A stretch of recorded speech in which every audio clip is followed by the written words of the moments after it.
Hello बच्चों, कैसे हैं आप। आज हम लोग अद्भुत और वात्सल्य रस के बारे में पढ़ेंगे। इस रस की श्रृंखला में मैंने कई वीडियो बनाए हैं, आप चाहें तो उन्हें देख सकते हैं। तो चलिए शुरू करते हैं। आज का पहला टॉपिक अद्भुत रस। मैं हूं अर्चना श्रीवास्तव और आप देख रहे हैं ऑनलाइन।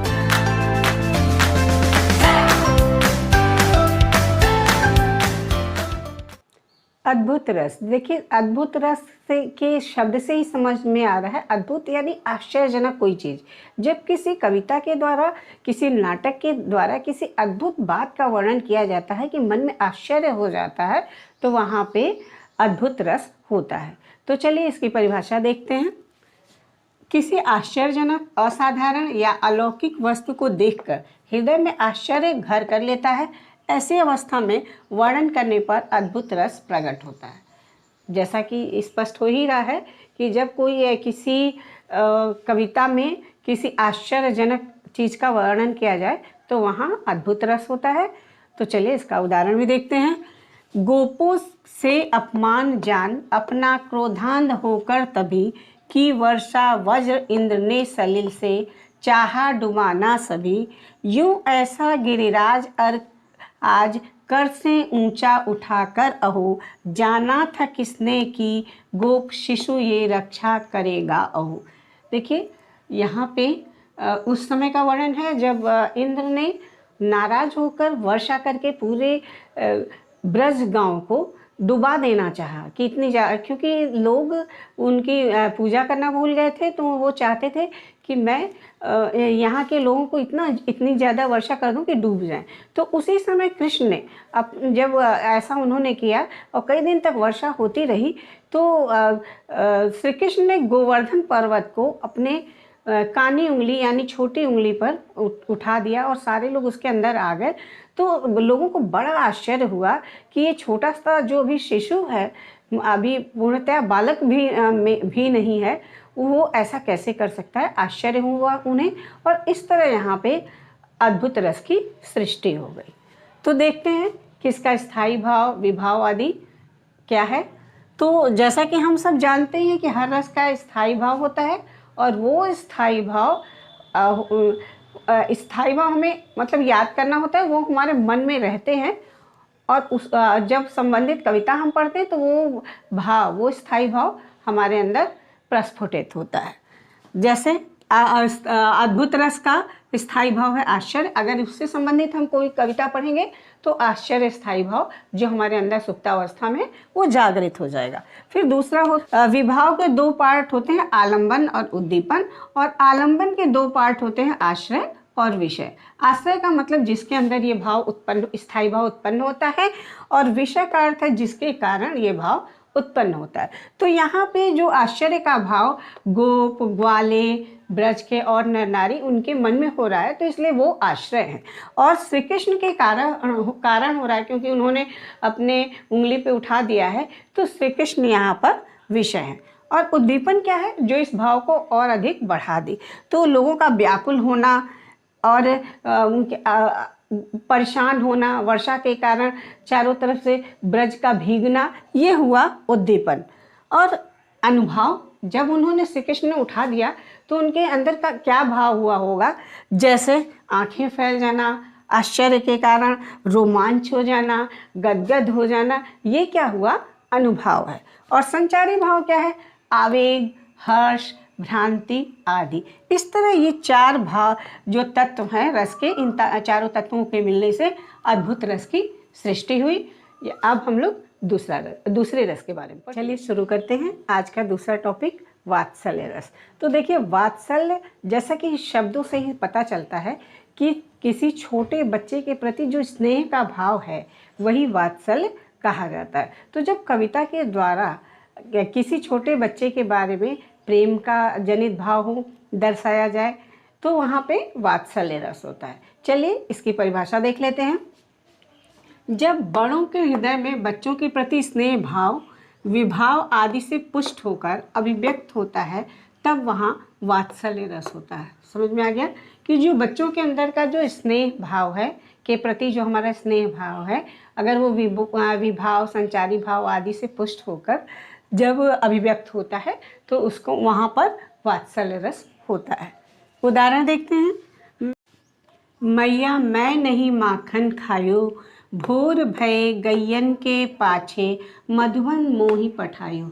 ये सूरदास का एक बहुत प्रसिद्ध पद है, जिसका अर्थ है कि जहाँ पे श्री कृष्ण जी अपनी माता से कहते हैं कि माता, ये जो हमारे पे माखन खाने का या माखन चोरी का आक्षेप लगा रही हैं ये ब्रज की गोपियाँ, तो ये सही नहीं है, क्योंकि मैंने मक्खन नहीं खाया और मैं कैसे खा सकता हूँ। इसके लिए उन्होंने एक तर्क भी दिया है कि भोर भय गैयन के पाछे, तुम तो सुबह होते ही मुझे गायों को चराने के लिए मधुबन में भेज देती हो, तो फिर भला मैं कैसे खा सकता हूँ माखन।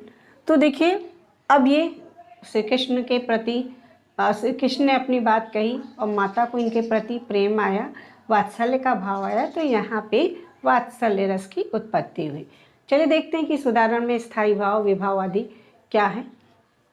तो स्थायी भाव तो शिशु परक स्नेह है, जैसा कि स्थायी भाव के बारे में हम लोग जानते हैं कि ये हमारे मन में रहते हैं और कविता पढ़ने पर हमारे मन में उत्पन्न होते हैं। और फिर विभाव के दो भाग होते हैं, आलंबन और उद्दीपन। और इस आलंबन के भी दो भाग होते हैं, आश्रय और विषय।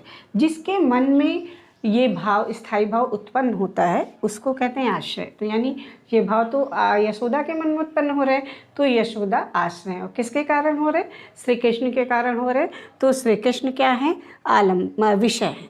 और विषय को कभी कभी हम केवल आलंबन भी कहते हैं, कहीं कहीं आप देखेंगे कि किसी पुस्तक में, तो इसके बारे में कंफ्यूज मत होइएगा। आलंबन और विषय को प्रायः हम एक बना देते हैं, वैसे है ये इसका पार्ट। आलंबन के पार्ट है आश्रय और विषय। और उद्दीपन क्या है? जो उस भाव को और अधिक बढ़ा दे। तो बच्चे का तर्क, वो प्यार तो कर ही नहीं थी, बच्चे का तर्क, उसका भोलापन, ये इस भाव को और अधिक बढ़ा देता है, इस स्नेह भाव को और अधिक बढ़ा देता है। फिर क्या अनुभव, फिर क्या होता है हमारे अंदर, जो रिएक्ट क्या होता है? रोमांच हो जाता है, पुलकित हो जाता है मन। तो ये सब क्या हो गया? अनुभव। और संचारी भाव क्या है? जो आता है और मिटता जाता है, जैसे गर्व, मोह, चंचलता, ये है संचारी भाव। इन सब के मिलने से वात्सल्य रस की पुष्टि होती है। अब हम लोग कुछ इसके उदाहरण भी देख लेते हैं। तो चलिए इसके कुछ प्रश्न हल कर लेते हैं। निम्नलिखित पंक्ति में निहित रस स्पष्ट कीजिए। यानी कुछ पंक्तियां दी गई हैं, उसमें कौन सा रस है और विभाव, संचारी भाव क्या है उसके, ये बताने हैं। पहला है, लीनो उखारी पहाड़ विशाल, चलियो तेहि काल विलंब न लायो, मारुत नंदन मारुत को मन को, खगराज को वेग लजायो। इसका कुछ अर्थ हमें जानना चाहिए। ये इसमें उस समय का वर्णन है जब हनुमान संजीवनी बूटी लेने के लिए हिमालय पर्वत पे गए और वहाँ पे उनको समझ में नहीं आया कि कौन सी बूटी है जो हमारे काम की है, तो उन्होंने पूरे पर्वत को ही हाथ में उठा लिया। तो और उसके बाद बहुत ही वेग से वो श्री राम के पास उड़ने को चले। मारुत नंदन मतलब मारुत हवा के पुत्र थे वो, तो उन्होंने मारुत को यानी हवा का और मन के और खगराज को भी लज्जित करने वाला, मतलब उससे भी तेज गति से वो उड़े। तो उनका यह क्रियाकलाप, जैसे पहाड़ का उठा लेना और इतनी तेज उड़ना, ये मन में आश्चर्य का भाव लाता है और यहीं पे अद्भुत रस की उत्पत्ति हो जाती है। तो अब स्थायी भाव क्या है? ये तो जानते ही हम कि अद्भुत रस का स्थायी भाव है आश्चर्य। तो फिर हमको फिर जानना होता है कि विभाव क्या है। तो विभाव में आलंबन और उद्दीपन होते हैं, और आलंबन में भी दो भाग होते हैं, आश्रय और विषय। किसके मन में ये भाव उत्पन्न हो रहे हैं? आश्चर्य के भाव तो हो रहे हैं हम जो पाठक हैं, जो उस कविता को पढ़ रहा है, जो नाटक को देख रहा है, या श्रोता जो सुन रहा है, वो आश्रय है। और विषय क्या है? हनुमान है, जिनके कारण ये भाव उत्पन्न हो रहे हैं। अब उद्दीपन क्या है? उनका वेग से उड़ना और उनके पहाड़ को उठा लेना, ये सब है उद्दीपन। और अनुभव क्या है? जो हमारी आंखें फैल जा रही हैं, हम आश्चर्यचकित होकर उनको देख रहे हैं, ये है अनुभव। और संचारी भाव क्या है? उत्सुकता है, शंका है, जड़ता है, ये क्या है? संचारी भाव है। अब दूसरा उदाहरण देखते हैं हम लोग। यशोदा हरि पालने झुलावे, हलराए वे दुलराई मल्हावे जोई सोई कछु गावे। देखिए इस दूसरे उदाहरण में ये भी सूरदास का एक बहुत प्रसिद्ध पद है। यशोदा जी श्री कृष्ण को पालने में झुला रही हैं और झूलने से और कुछ कुछ गा रही हैं, और कृष्ण बहुत छोटे होने के बावजूद उन्हें अपनी माँ, जैसा कि बच्चे करते हैं कि माँ जब चली जाती है तो आंखें खोल लेते हैं, माँ जब पास होती है तो आंखें बंद कर लेते हैं, तो इस तरह के क्रियाकलाप करें और माता उन्हें सुलाने का प्रयास कर रही है। तो इसमें वात्सल्य रस का स्थायी भाव तो हो गया वत्सल या शिशु परक प्रेम, और विभाव में क्या होगा, आश्रय और हमें आलंबन देखना है और आलंबन के दोनों पार्ट को देखना है, आश्रय और विषय। तो आश्रय क्या है, किसके मन में यह भाव उत्पन्न हो रहा है, यशोदा के मन में, तो यशोदा आश्रय है। और किसके कारण हो रहा है, श्री कृष्ण के कारण हो रहा है। और ऐसा होने पे कौन से भाव उनके इस भाव को और उद्दीप्त कर रहे हैं, उस प्रेम के स्थायी भाव को या शिशु परक स्नेह को, वो है श्री कृष्ण के जो क्रियाकलाप हैं, जैसे आँखों को मूंद लेना, फिर माँ का जाता हुआ माँ को ये सोच लेना कि गई तो रोने लगना, ये सब है अनुभाव, उद्दीपन जो भाव को और बढ़ाते हैं। अब अनुभाव क्या है, जो माता के अंदर जो रिएक्शन होता है उस बात को सुन के, जैसे उन्हें दुलराना, लोरी गाना, ये सब अनुभाव है। और संचारी भाव क्या है, गर्व है, हर्ष है, ये सब उनका संचारी भाव है, उसमें मोह है, ये सब संचारी भाव है। तीसरा उदाहरण देखते हैं। जननी निरखत बान धनुहिया, बार बार उर नैननी लावती प्रभु जी की ललित पनहिया। देखिए ये जब रामचंद्र जी को विश्वामित्र आके ले जाते हैं यज्ञ रक्षा के लिए, तो उस समय बहुत बड़े नहीं रहते हैं और माता पिता की नज़र में तो बच्चे हमेशा ही छोटे होते हैं।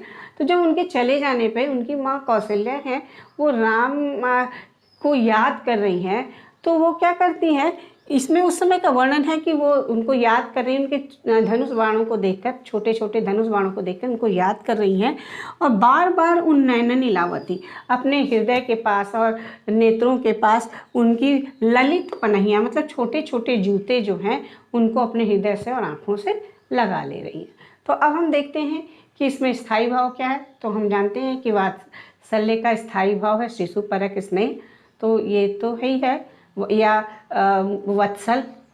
तो और विभाव क्या है, विभाव में भी दो भाग हैं, आलंबन और उद्दीपन, और आलंबन के भी दो भाग हैं, आश्रय और विषय।